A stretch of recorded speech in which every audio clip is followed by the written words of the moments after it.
Hello प्रिय छात्रों, मैं ए.के. राणा आपका राणा IAS अकेडमी पे स्वागत करता हूं और आशा करता हूं कि आप लोग मेरा चैनल, अपना चैनल सब्सक्राइब करोगे, लाइक करोगे और जो भी प्रॉब्लम होगी उसे कमेंट में लिखोगे। चलिए आज की क्लास शुरू करते हैं संविधान से। भारत का संविधान कैसे बना था, इसकी मांग कैसे हुई, उसकी आज हम चर्चा करते हैं। तो देखिएगा संविधान।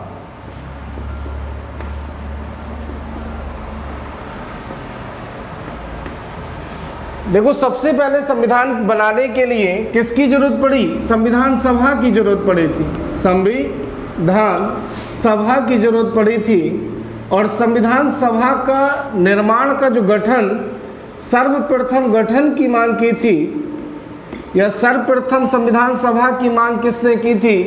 तो 1934 में M.N. राय ने की थी। किसने की थी? M.N. राय ने की थी। तत्पश्चात 1935 में कांग्रेस ने मांग की। 1938 में पंडित जवाहरलाल नेहरू ने वयस्क मताधिकार पर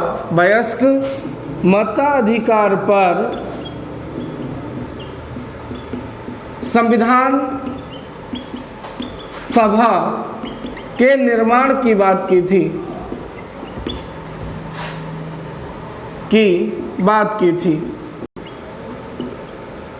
ठीक है, तो सबसे पहले संविधान सभा की मांग भारत में 1934 ईस्वी में M.N. राय ने की थी। इसके बाद 1935 में कांग्रेस ने की। 1938 में पंडित जवाहरलाल नेहरू ने वयस्क मताधिकार पर चुने हुए लोगों के द्वारा संविधान सभा के निर्माण की बात कही थी। इसे अंग्रेजों ने कब स्वीकार किया? तो अंग्रेजों ने 1942 में क्रिप्स प्रस्ताव के द्वारा, किसके द्वारा? क्रिप्स प्रस्ताव के द्वारा इसको स्वीकार किया था। अब क्रिप्स प्रस्ताव में कौन कौन सदस्य थे? 3 लोग थे इसमें। और 3 कौन थे? तो 3 लोगों का नाम था KAL, मतलब क्रिप्स, अलेक्जेंडर और पैंथिक लॉरेंस। ये क्रिप्स प्रस्ताव जो 1942 में आया था, इसी के द्वारा संविधान सभा की मांग हुई थी, लेकिन इस मांग को मुस्लिम लीग ने अस्वीकार कर दिया था। तो संविधान सभा की बात करें तो सबसे पहले भारत में किसने मांग की? 1934 ईस्वी में। किसने की थी? M.N. राय ने इसकी मांग की थी। कांग्रेस ने कब की थी? 1935 में। पंडित जवाहरलाल नेहरू ने कब ये प्रस्ताव रखा था? 1938 में। और अंग्रेजों ने कब इसको स्वीकार किया? तो 1942 में। किस प्रस्ताव के द्वारा? क्रिप्स प्रस्ताव के द्वारा। क्रिप्स प्रस्ताव में कितने सदस्य थे? 3। कौन कौन थे? तो क्रिप्स, अलेक्जेंडर और पैंथिक लॉरेंस। चलिए लिखिएगा।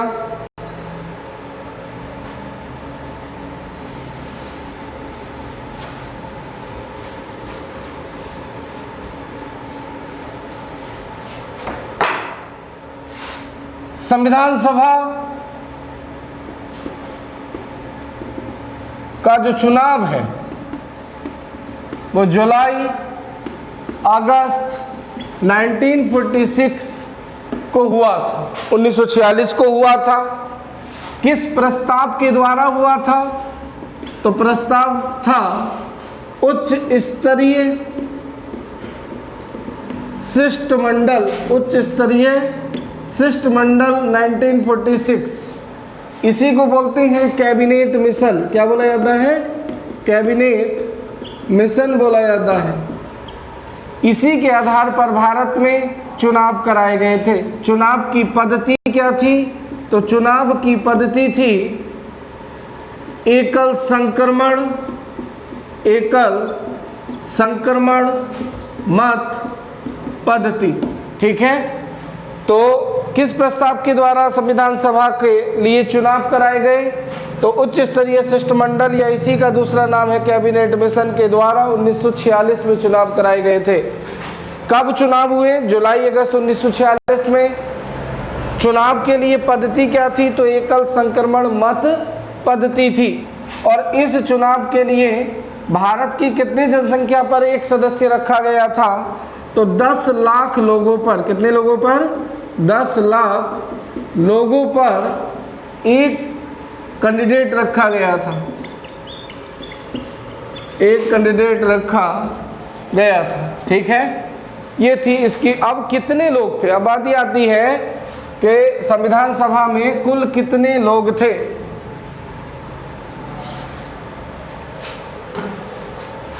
सदस्य कितने थे? तो संविधान सभा में जो सदस्य थे वो टोटल थे 389 सदस्य। कितने सदस्य थे?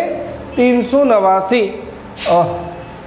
389 में से 93 देसी रियासतों से लिए जाने थे, देसी रियासतों से। ठीक है, 4 सदस्य कमिश्नरी क्षेत्र से आने थे, कमिश्नरी क्षेत्र या प्रेसिडेंसी से। बचे कितने?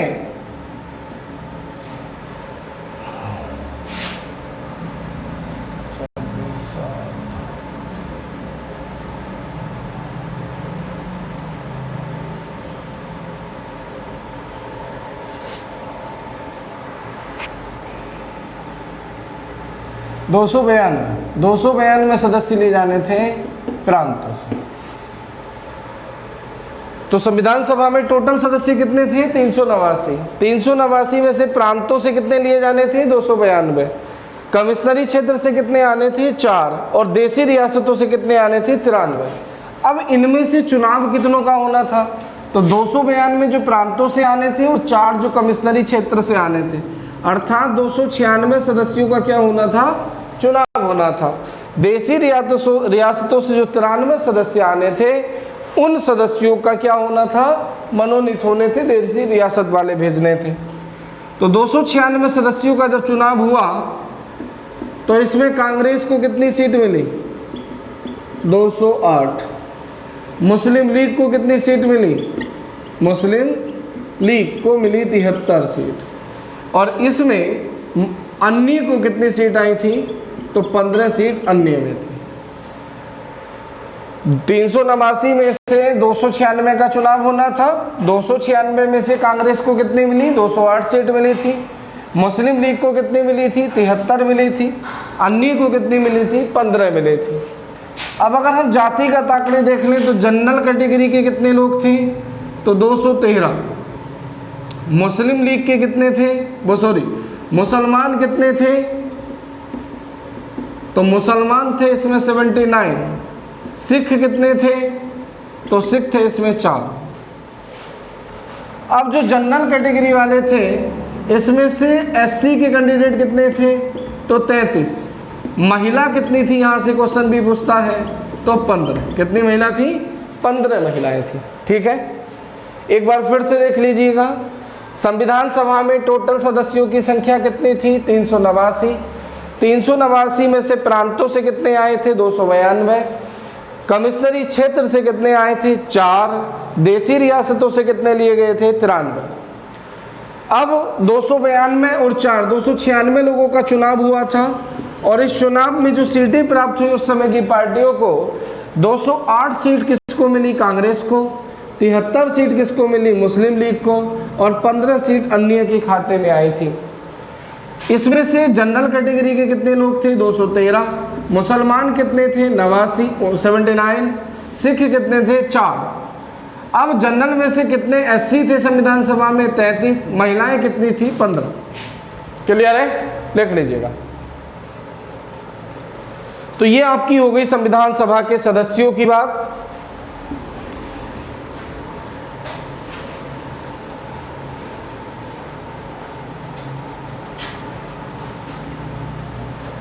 अब संविधान सभा की कार्य पद्धति की बात करें। कार्य पद्धति, तो प्रथम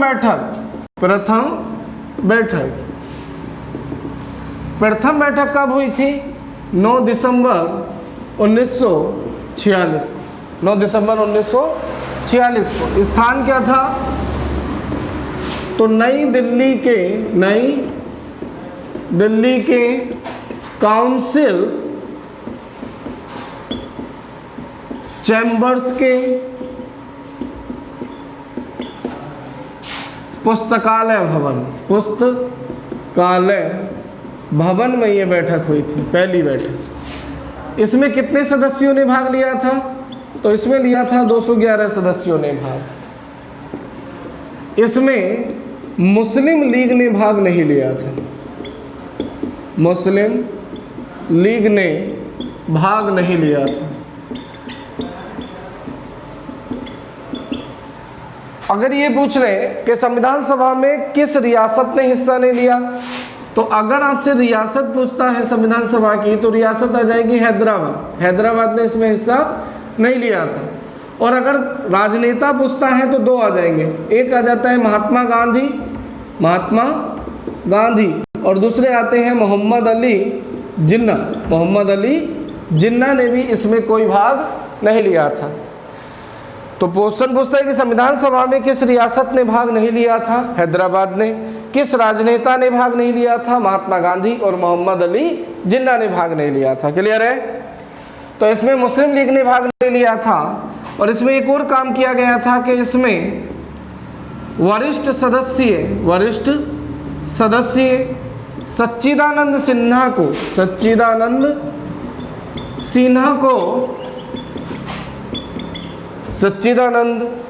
को अस्थायी अध्यक्ष नियुक्त किया गया था।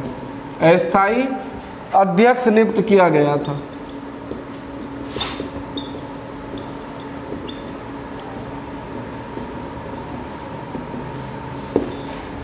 क्लियर है बात? दोबारा से देखिएगा। संविधान सभा की कार्यपद्धति में पहली बैठक संविधान सभा की कब हुई? 9 दिसंबर 1946 को। स्थान कहां पर था? नई दिल्ली के काउंसिल चैम्बर्स के पुस्तकालय भवन में। सदस्य कितने सदस्यों ने भाग लिया था? 211 सदस्यों ने। किसने भाग नहीं लिया था? तो मुस्लिम लीग ने। और इसका अध्यक्ष कौन था? या संविधान सभा का प्रथम अस्थायी अध्यक्ष कौन था? तो सच्चिदानंद सिन्हा। संविधान सभा में किस रियासत ने हिस्सा नहीं लिया? तो हैदराबाद। किस राजनेता ने हिस्सा नहीं लिया? महात्मा गांधी और मोहम्मद अली जिन्ना। क्लियर है? चलिए आगे देखिएगा, इसे लिख लीजिएगा। चलिए लिख लिया, चलो आगे देखते हैं।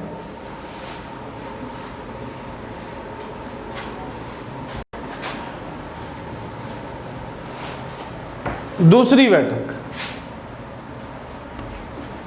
बैठक कब हुई थी?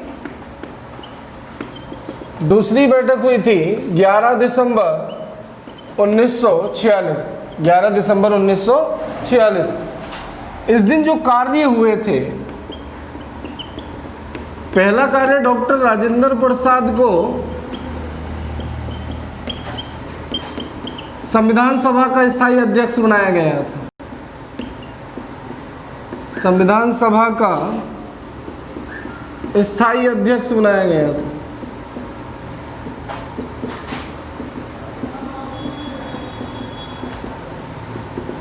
दूसरा, उपाध्यक्ष, संविधान सभा का उपाध्यक्ष किसको बनाया गया था? किसको बनाया गया था? एच.सी. मुखर्जी को। एच.सी. मुखर्जी। तीसरा, संवैधानिक सलाहकार किसे बनाया गया था? संवैधानिक सलाहकार, तो संवैधानिक सलाहकार बनाया गया था बी.एन. राय को। ये 3 कार्य हुए थे। तो दूसरी बैठक 11 दिसंबर 1946 को हुई थी। सबसे पहले संविधान सभा का अध्यक्ष डॉक्टर राजेंद्र प्रसाद को बनाया गया। संविधान सभा का उपाध्यक्ष एस.सी. मुखर्जी को बनाया गया और संवैधानिक सलाहकार बी.एन. राय को बनाया गया था। बी.एन. राव को बनाया गया था। ठीक है, बी.एन. राव आता है, बी.एन. राव को बनाया गया था। क्लियर है? लिख लीजिएगा।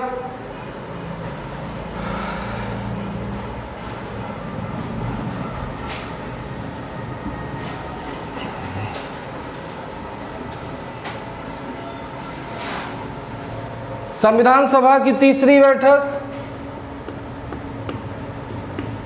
13 दिसंबर 1946 को हुई थी। इस दिन नेहरू जी ने उद्देश्य प्रस्ताव रखा था। बहुत बार ये क्वेश्चन बन चुका है कि उद्देश्य प्रस्ताव का संबंध किससे है, तो पंडित जवाहरलाल नेहरू से है। उद्देश्य प्रस्ताव जो पारित हुआ था वो हुआ था 22 जनवरी 1947 को, और यही आगे चल के संविधान की प्रस्तावना बनी थी। तो क्वेश्चन अगर इस तरह से आ जाए कि प्रस्तावना का संबंध किससे है, तो नेहरू जी से। उद्देश्य प्रस्ताव का संबंध किससे है, तो नेहरू जी से। दोनों बार बहुत क्वेश्चन आता है। और उद्देश्य प्रस्ताव कब रखा गया था, तो 22 जनवरी 1947 को पारित हुआ था। तो ये तीनों बैठक इंपॉर्टेंट है, तीनों से बहुत बार क्वेश्चन बनते हैं, देख लीजिएगा।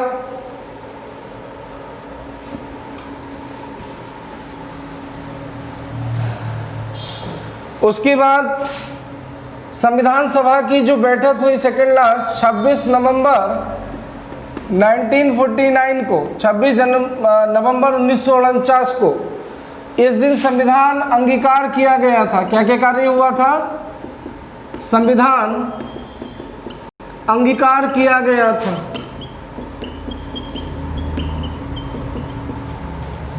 दूसरा, इसी दिन 15 अनुच्छेद लागू कर दिए गए थे, अनुच्छेद लागू कर दिए थे। तीसरा, 26 नवंबर को प्रत्येक वर्ष विधि दिवस के रूप में मनाया जाता है, विधि दिवस के रूप में मनाया जाता है। क्लियर है? तो 26 नवंबर 1949 को संविधान अंगीकार किया गया। इस दिन कितने अनुच्छेद लागू हो गए थे, तो 15 अनुच्छेद इस दिन लागू कर दिए गए थे। और 26 नवंबर को प्रत्येक वर्ष विधि दिवस के रूप में मनाया जाता है। अब एक बात और ध्यान रखना कि संविधान पर कितने लोगों के हस्ताक्षर हैं, तो ये लिख लो। चलो पहले लिख लिया।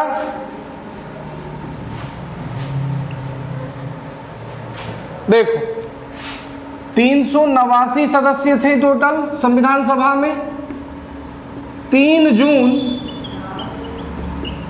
1947 को माउंटबेटन योजना आई, माउंटबेटन योजना, और इसी के आधार पर दो अलग देश बन गए, एक भारत बना और दूसरा बना पाकिस्तान।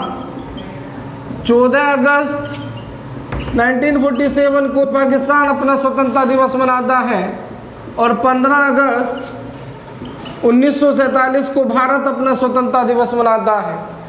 इसी को स्वतंत्रता दिवस कहते हैं। क्या बोलते हैं? स्वतंत्रता दिवस बोला जाता है। किस आधार पर भारत का बंटवारा हुआ था, तो माउंटबेटन योजना के आधार पर।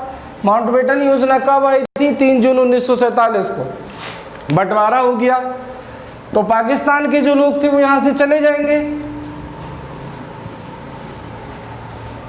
तो अब बंटवारे के बाद में 299 सदस्य बचे थे। कितने सदस्य बचे भारत की संविधान सभा में? 299। 299 में से 229 प्रांतों से आने थे और 70 आने थे देसी रियासतों से, देसी रियासतों से। अब 229 में से यूपी, या फिर उस समय इसका नाम था संयुक्त प्रांत, संयुक्त प्रांत से कितने सदस्य आने थे? तो 55। क्लियर है?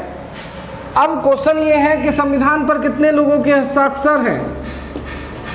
संविधान पर हस्ताक्षर कितने लोगों के हैं? तो 299 सदस्य में से 284 सदस्य इस दिन शामिल थे। 284 सदस्यों के ही संविधान पर हस्ताक्षर हो रखे हैं। अब इसमें से महिलाएं कितनी थी? तो 12 महिला थी। कितनी थी? 12 महिला थी। बहुत बार ये क्वेश्चन पूछता है। देखो दोबारा से देखो, भारतीय संविधान सभा में टोटल 389 सदस्य थे। 3 जून 1947 को भारत के बंटवारे के आधार पर संविधान सभा में 299 सदस्य बचे थे। 299 सदस्यों में से 229 प्रांतों से और 70 देसी रियासतों से लिए गए थे। इन 229 सदस्यों में से संयुक्त प्रांत में कितने सदस्य लिए गए? 55 सदस्य लिए गए थे। संविधान पर कुल कितने सदस्यों के हस्ताक्षर है? तो 284 सदस्यों के हस्ताक्षर हैं, जिसमें से 12 महिलाएं थी। कितनी महिलाएं थी? 12 महिलाएं थी। अब संविधान सभा की अंतिम बैठक की बात करें, अर्थात 24 जनवरी 1950, संविधान सभा की 24 जनवरी 1950 की बैठक में डॉक्टर राजेंद्र प्रसाद को भारत का राष्ट्रपति बना दिया गया। भारत का राष्ट्रपति बना दिया गया था। दूसरा काम इसमें हुआ था कि राष्ट्रगान अपनाया गया था। राष्ट्रगान अपनाया गया था। तीसरा काम, राष्ट्रीय गीत अपनाया गया था। ये 3 काम हुए थे और तीनों ही इंपॉर्टेंट हैं।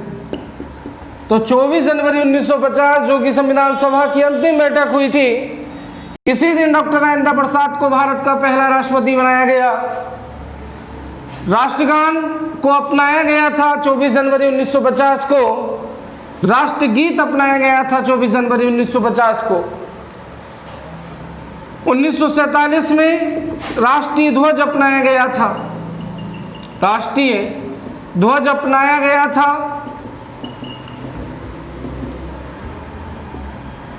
1949 में भारत राष्ट्रमंडल देशों में शामिल हुआ था।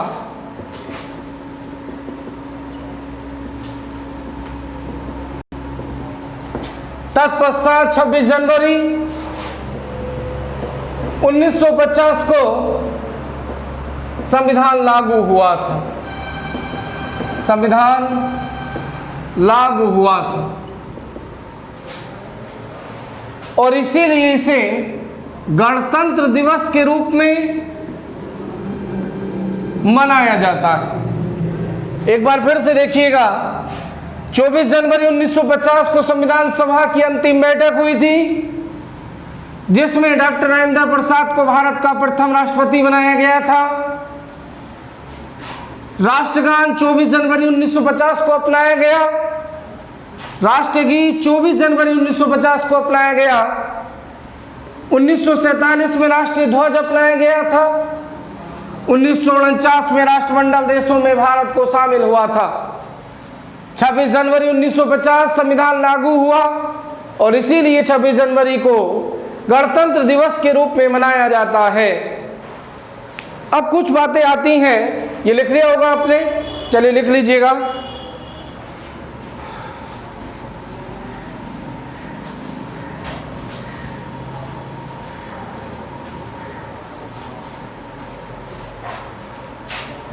संविधान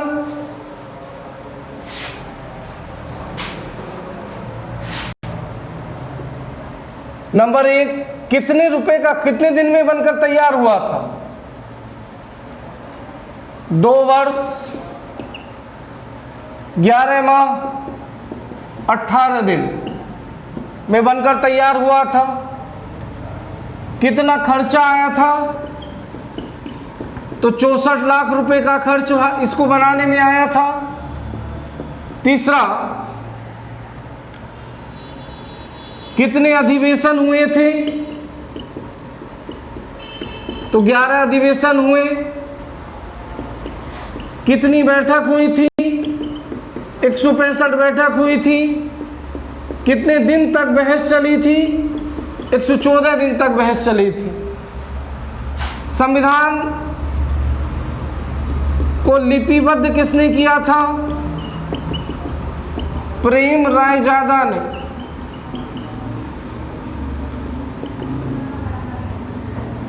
संविधान में भाग कितने थे? 22। वर्तमान में कितने हैं? अगर कुल लगा दे, कुल कितने हैं वर्तमान में? तो 25। अनुसूची कितनी थी? अनुसूची थी 8, वर्तमान में है 12। अनुच्छेद कितने थे? 395, वर्तमान में है 460। तो संविधान कितने दिन में बनकर के तैयार हुआ था? 2 वर्ष 11 माह 18 दिन में। कितना खर्चा आया था संविधान बनाने में? 64 लाख रुपए का। अधिवेशन कितने हुए थे? 11 अधिवेशन हुए थे, 165 बैठकें हुई थी, 114 दिन तक बहस चली थी। इसको लिपिबद्ध किया है प्रेम रायजादा ने। मूल संविधान में 22 भाग, 8 अनुसूची और 395 अनुच्छेद थे, किंतु वर्तमान समय में कुल 25 भाग, 12 अनुसूचियां और 460 अनुच्छेद हैं।